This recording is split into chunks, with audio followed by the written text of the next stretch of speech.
Friends எல்லாம் நல்லா இருக்கீங்களா? God bless you. ஒரு கதை சொல்கிறேன்.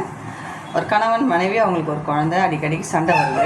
சரி, மனைவி என்ன யோசிச்சிருக்கா, சரி சேர்த்துடலாம் அப்படின்னு சொல்லிட்டு ஹேங் பண்ண போய் துணியை அவங்க அம்மாவோட சேரை எடுத்து கழுத்தில் சுற்றிக்கிட்டாலாம்.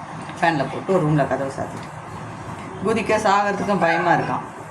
அந்த டைமில் அப்படியே யோசிச்சுட்டே நிற்கும் போது சரி செத்துடலான்னு ஒரு ஃபைனலாக ஒரு டிசிஷன் எடுக்கும் போது கடவுள் வந்து ஒரு வில்லை தான் காமிச்சாராம். இந்த வில்லு நீ அனுப்புனாலும் குத்தம், அவங்க அனுப்புனாலும் குத்தம், சரியா? அதனால் கொஞ்சம் யோசி.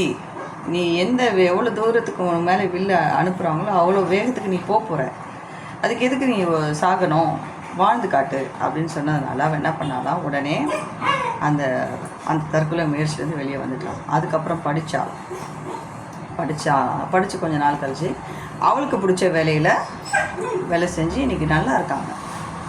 இது உண்மையான ஒரு விஷயம், சரிங்களா? அதனால் தற்கொலை முயற்சின்றதை மாற்றிக்கோங்க. அதுக்கு மாறாக என்ன பண்ணலாம், எவ்வளோ மன அழுத்தமாக இருந்தாலும் தற்கொலை முயற்சி எடுக்காமல் அடுத்த ஸ்டெப்புன்னு ஒன்று இருக்குது, அடுத்த கட்டம்னு ஒன்று இருக்குது. அதுக்கு நீங்கள் யோசிக்கும் போது கடவுள் நிச்சயமாக உங்கள் வாழ்க்கையில் இதை காட்டிலும் நீங்கள் பெட்டர் லைஃப்பை நீங்கள் வாழக்கூடிய ஒரு வழியை கடவுள் உங்களுக்கு உருவாக்கி தருவார், சரிங்களா? God bless you. அதனால் தற்கொலை முயற்சி மட்டும் என்றைக்குமே எடுக்காதீங்க. கடவுள் ரொம்ப கஷ்டப்படுவார். நம்மளுடைய உயிரை கொடுத்தவர் கடவுள் தான்.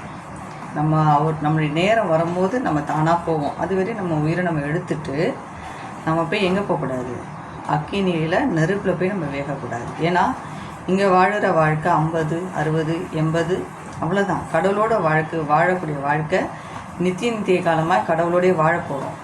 எங்கேருந்து வந்தோமோ அவர்கிட்ட தான் போக போகிறோம். அப்போ இந்த காலத்தில் நம்ம தற்கொலை பண்ணால் கூட நம்ம கடவுளை பார்க்க முடியாது, மோட்சத்துக்கு போக முடியாது, நரகத்தில் தான் நம்ம போவோம்.